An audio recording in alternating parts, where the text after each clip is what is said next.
Voici le tout nouveau Mercedes classe G qui existe dans 4 versions avec un diesel 6 cylindres de 367 chevaux, un essence 6 cylindres de 449 chevaux, une version 100% électrique et ceci, le G63 V8 biturbo de 585 chevaux dont on vous parle tout de suite sur Caradisiac.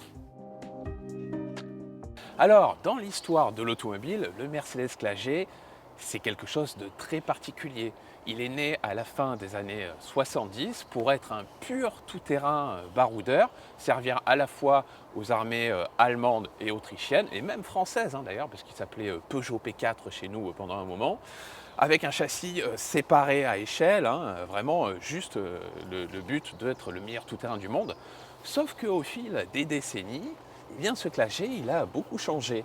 Pour une raison toute bête, c'est qu'avec sa gueule très particulière, très carrée et franchement assez impressionnante à regarder, eh bien, il a commencé à plaire à une clientèle qui n'avait rien à voir avec celle des bûcherons qui avaient besoin d'un véhicule vraiment capable de grimper aux arbres.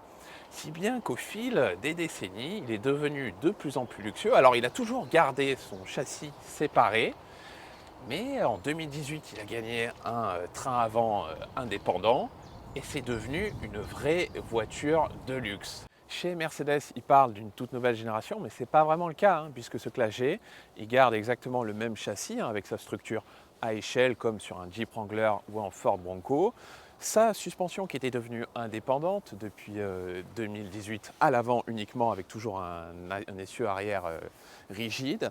Ce G63 qui garde lui son V8 biturbo de 585 chevaux mais qui passe comme les versions précédemment citées à un circuit électrique à 48 volts pour gagner un petit peu en grammage CO2 et en consommation.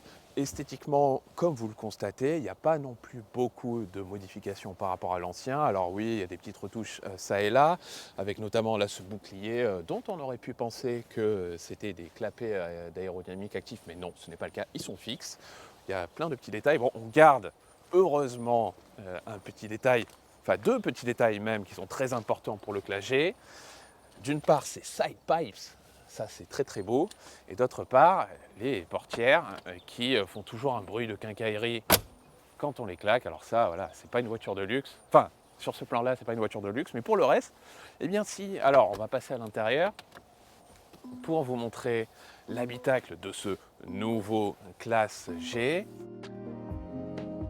À l'intérieur aussi, il y a finalement assez peu de différence, puisque même si on a une nouvelle technologie d'écran et d'interface avec la dernière évolution du MBUX, eh bien on garde l'architecture très verticale du classe G et ces 3 boutons qui sont très importants ici. Ce sont les blocages de différentiel avant, central et arrière.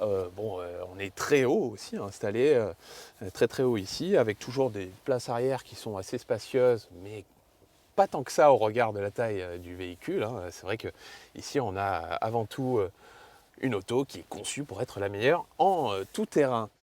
Uniquement sur ce G63, il y a une toute nouvelle suspension active Ride Control qui se passe totalement de barre anti-roulis et avec grâce à un système interconnecté de manière hydraulique entre les 4 roues, eh bien, on gagne non seulement en confort sur la route mais aussi en efficacité en tout terrain. Alors, précisons que par rapport à cette suspension, il y a désormais 2 options à choisir, puisqu'il y a 2 classes G63 un peu différents.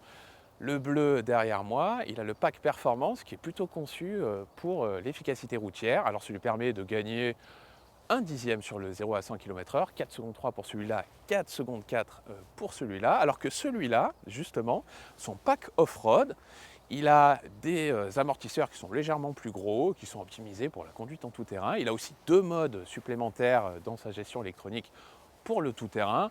Donc en gros, celui-là, ce sera pour faire les beaux sur la Croisette, à Saint-Tropez ou à Monaco. Et celui-là, eh bien oui, ce sera le vrai classe G authentique tout-terrain. Et terminons enfin avec une précision importante, c'est que ce classe G 2024, il va pour la première fois passer à une version 100% électrique, équipée de 4 moteurs indépendants, qu'on vous présentera prochainement sur Caradisiac.